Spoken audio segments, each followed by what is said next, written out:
Hello everyone, this is chapter 13. This chapter will talk about the strategy of international business. When you think about strategy, you focus on the firm itself and the action manager take to compete more effectively in international market. What is strategy?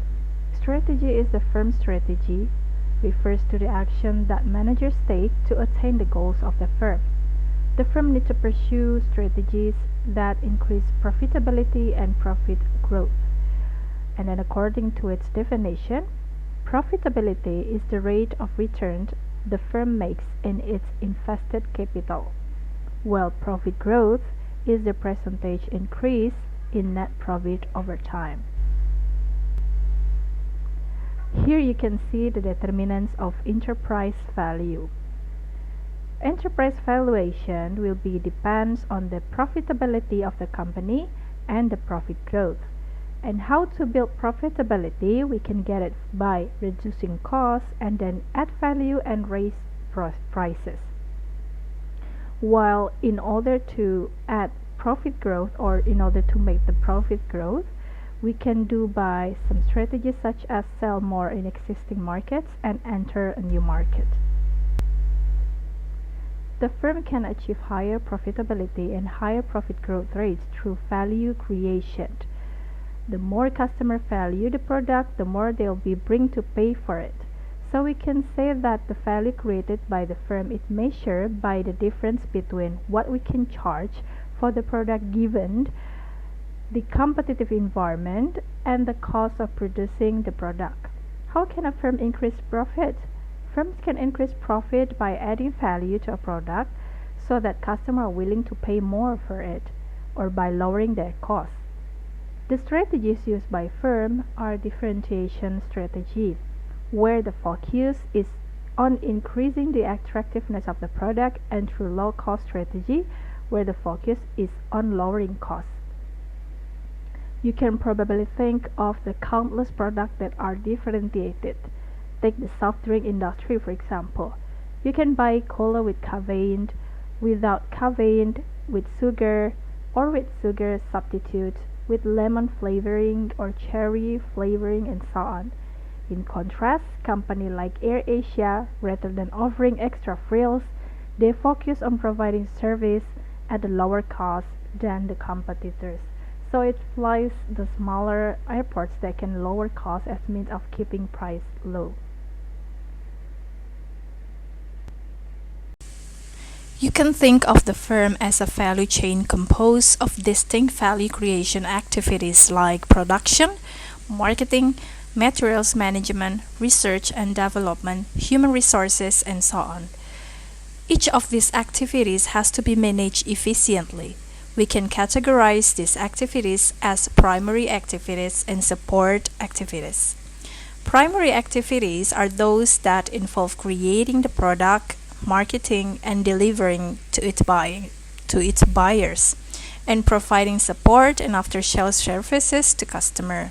Usually, we are divided primary activities into 4 functions such as research and development, production, marketing and sales, and customer service.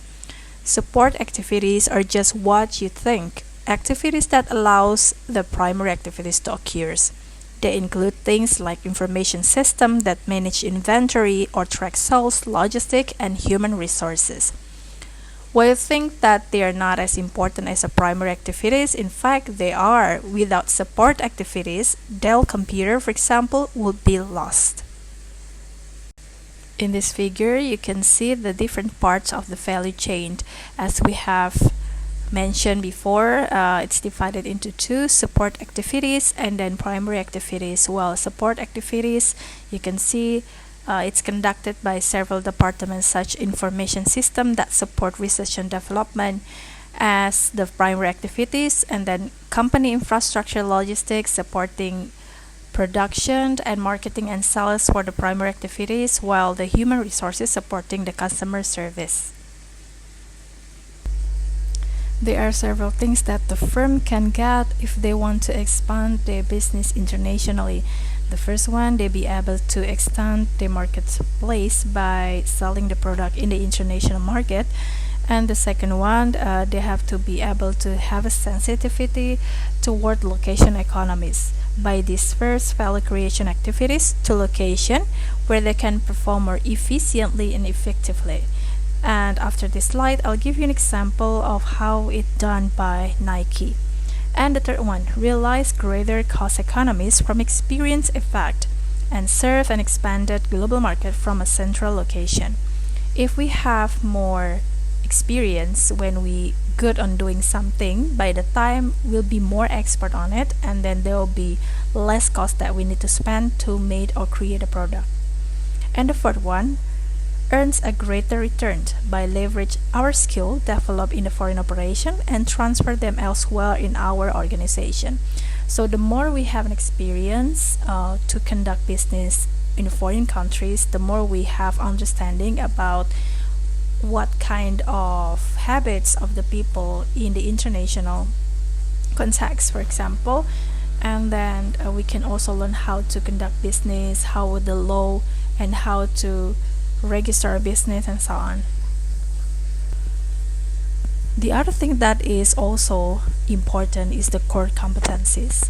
The core competencies, this is a skill within the firm that the competitors cannot easily match or imitate.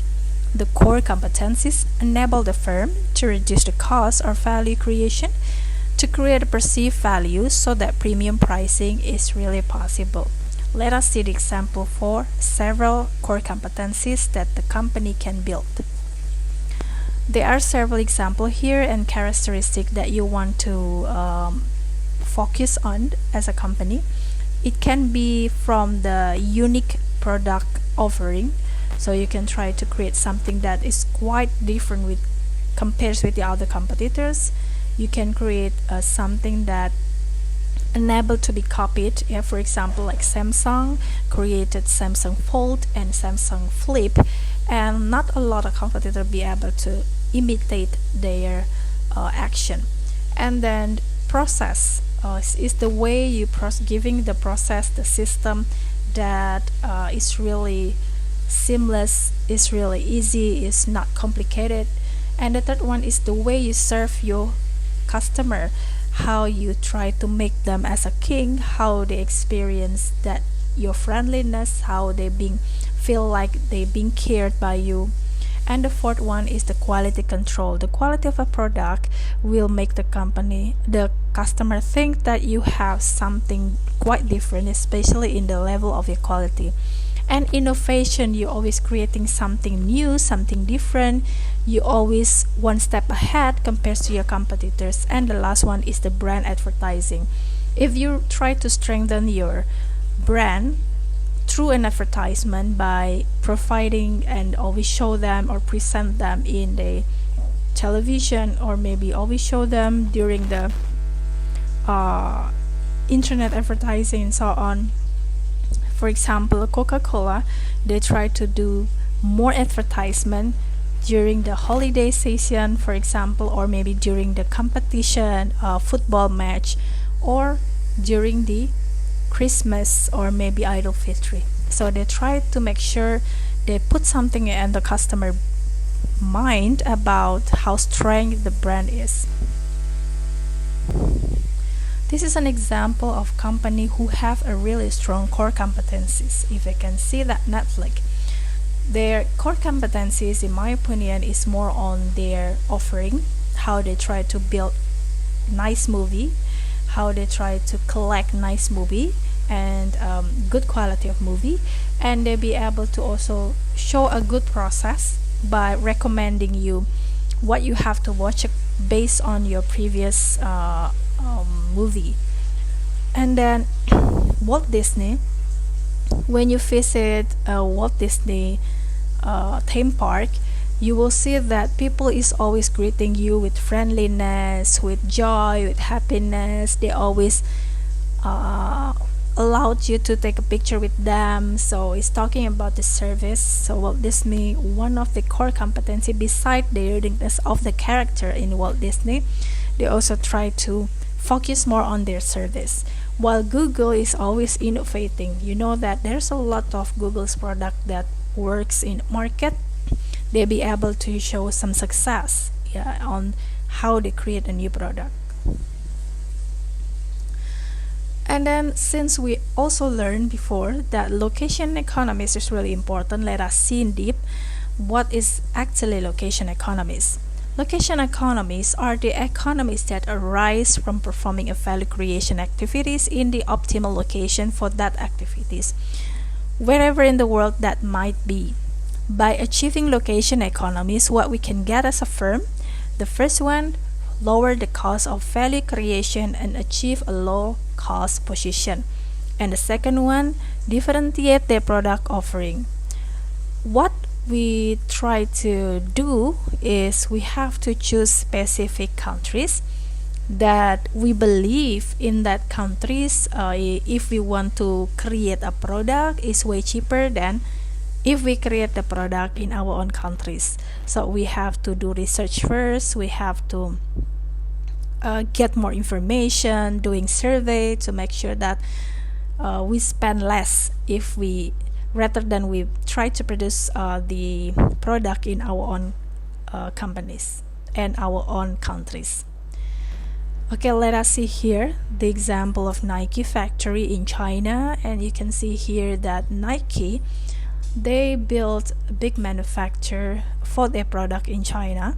This is happened because China's has a good technology. Besides that, their wage for the worker are way cheaper than the worker in United States, the origin of the Nike product. And then it means that they will save more money if they build the manufacturer in China. This is the example of how Nike's research and survey will help them to cut the cost, because they know there are some part of their operational cost that can be cut through building this manufacturer. And then why experience effect is also important. Experience curve refer to the systematic reduction in production cost that occurs over the time of a product. And then if we're talking about experience curve, we're also talking about learning effect. Learning effect are the cost saving that come from learning by doing.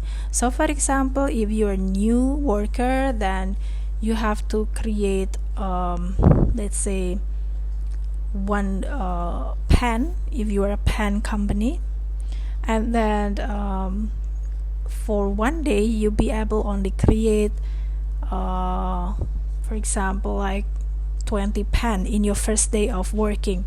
But the more you work in that company, after like 5 years, you'll be able to create more than 100 pens. So it's happened because of learning effect. So the more you work, the more you do it, usually you're getting better on it, you become expert, and it's really easy for you to do it. This is an example of the curve that explaining experience effect. And then you can see here cumulative output and the unit cost.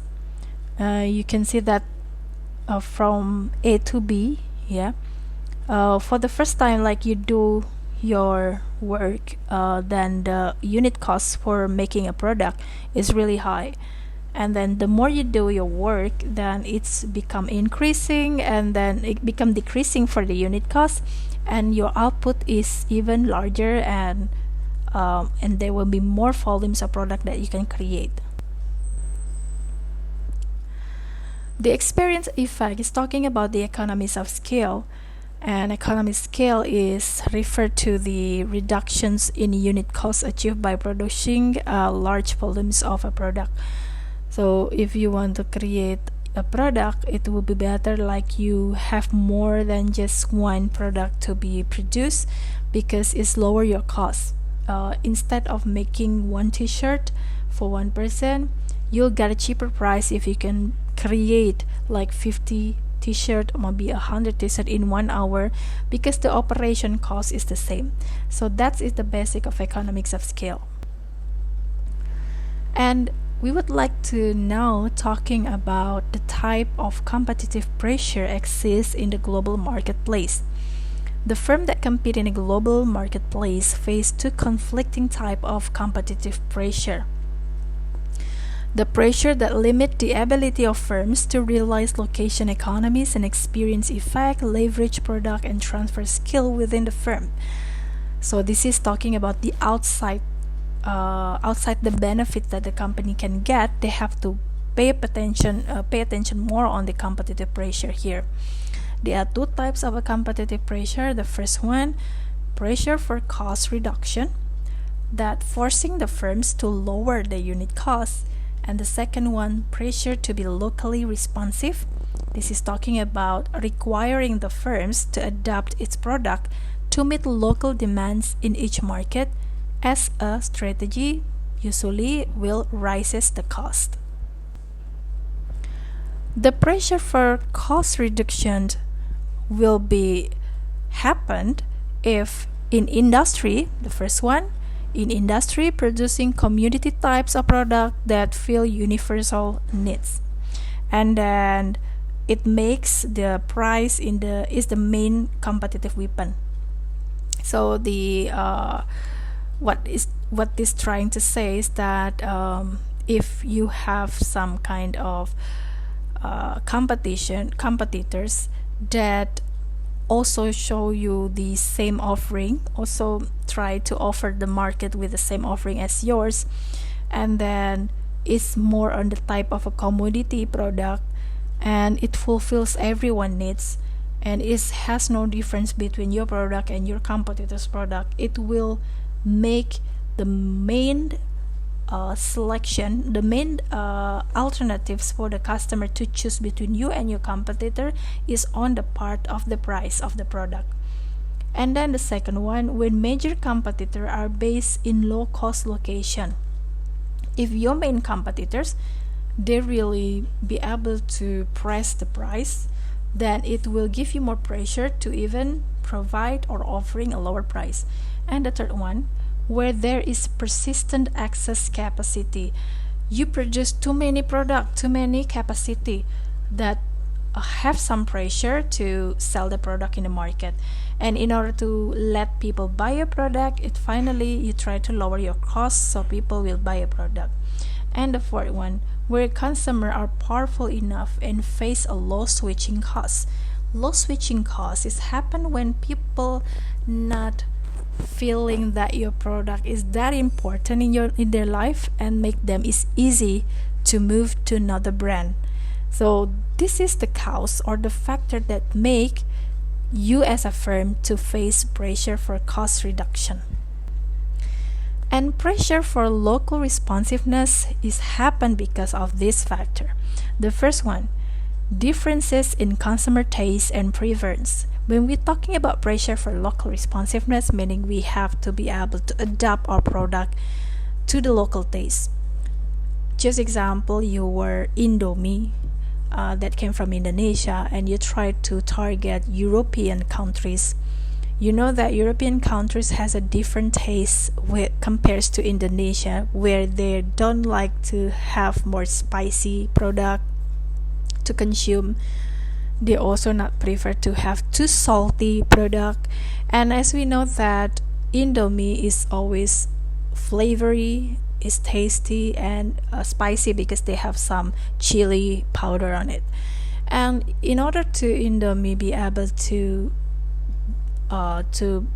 target European, they have to adapt and adjust their product to the taste of Europeans. So they try to eliminate the chili powder from their product, and they try to make the powder for the brewed powder is less than other Indonesian tastes Indomie product that being sold in Indonesia.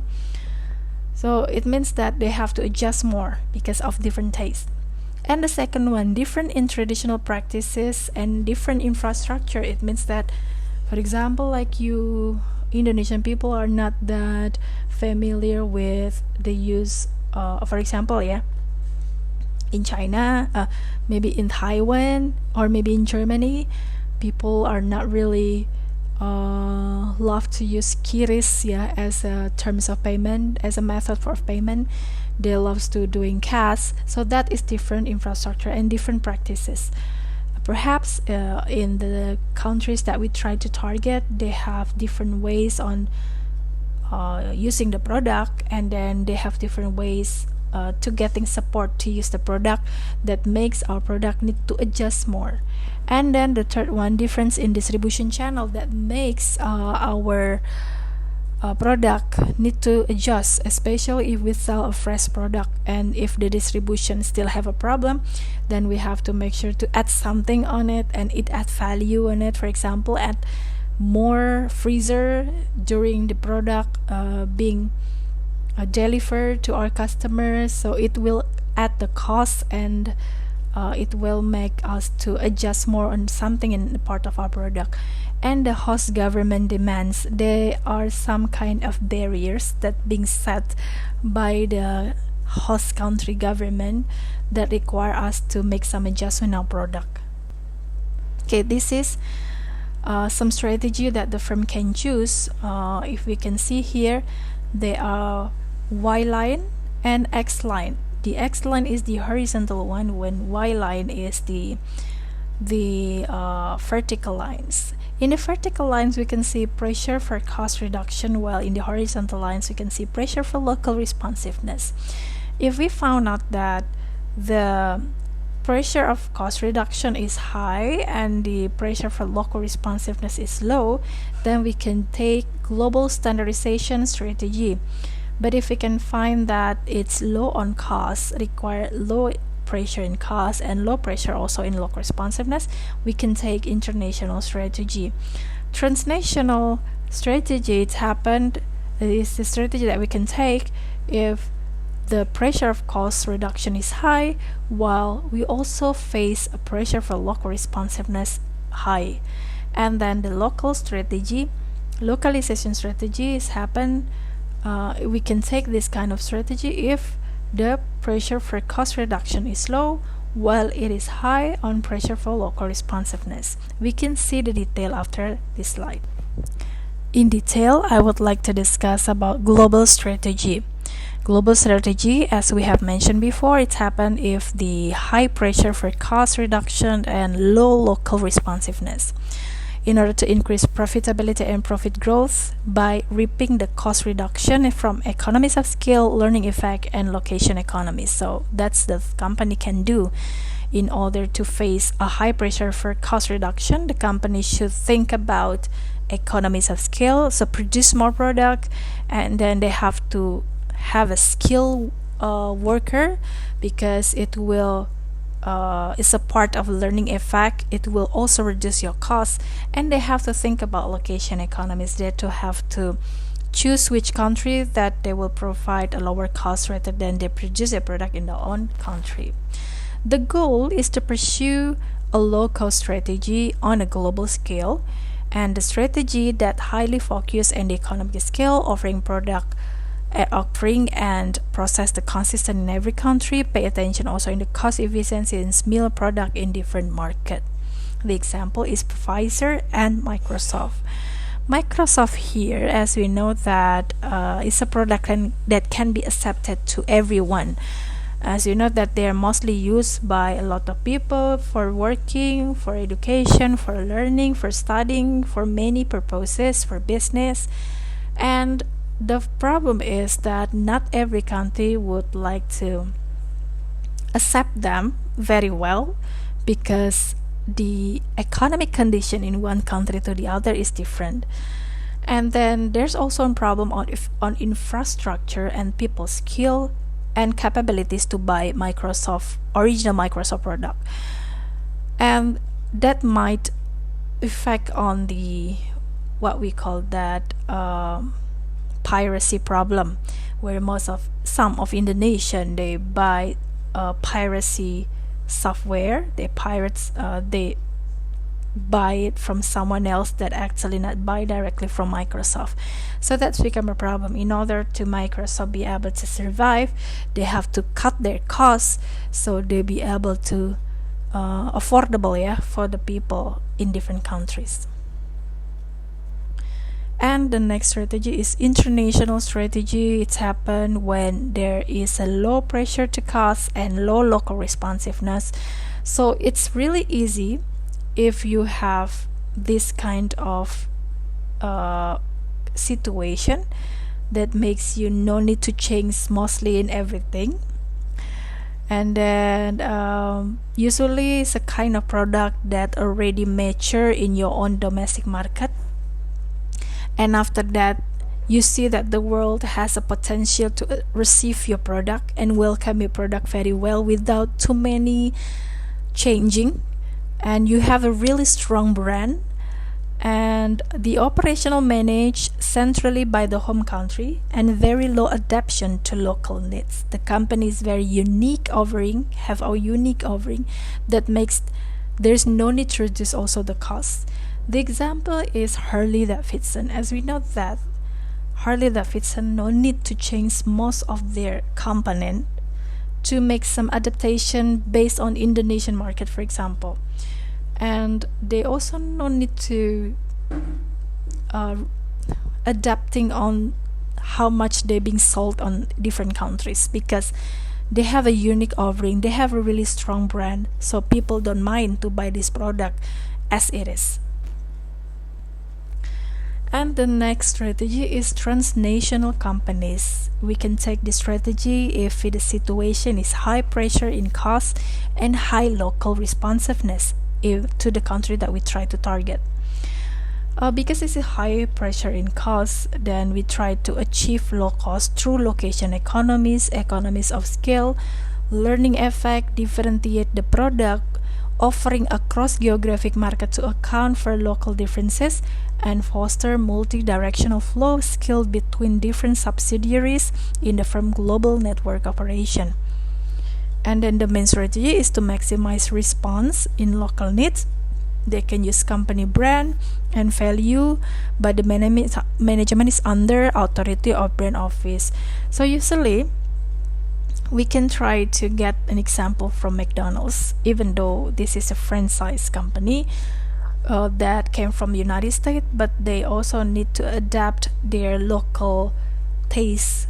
By, for example, in the Indonesian market, they have to create rice, they have to offer ayam geprek, and then if they want to sell in India, they have to make sure that they don't sell beef, because cow is a very holy animal for many Hinduism country, and they cannot sell pork in Muslim countries that they try to target. So that's why they have to make a lot of adaptation for meeting the local taste. And then beside that, they have to make sure that maybe there's a competitors in their in the countries that they target, a lot of competitors, similar competitors. There's a lot of barriers from the government. So what they can try to do is lower the cost and make sure that they adapt their product with the local taste. And this is also happened in Unilever. Unilever tried to create a specific product that not similarly being sold in a different country. Like in Indonesia, their product, for example, like Pampers, Procter and Gamble, not Procter and Gamble, not Pampers, yeah, that's Procter and Gamble's. Unilever product is such as Sunsilk and so on. Sunsilk is also made by many local material that came from Indonesia, because they try to target Indonesian women. So this is a transnational company strategy that we can use if there's a situation as has been mentioned before. And localization company, we can use this kind of strategy if we face some situation where there are low pressure in cost and high local responsiveness. What we can do is by increasing profitability by customizing the product or services that match tastes and preference in different nation market, and try to maximize the local customization continually with low pressure to cost. So here we have to make sure that we have a consistent lower price in the country that we try to target.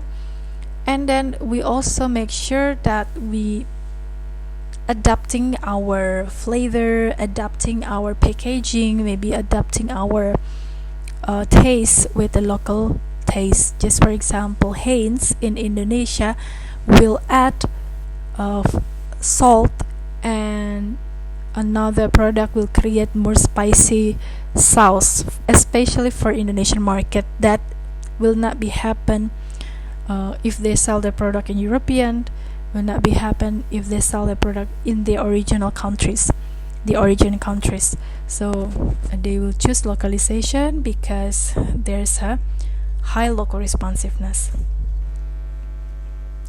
I think that's all for chapter 13. I hope you get something from it, and thank you for listening.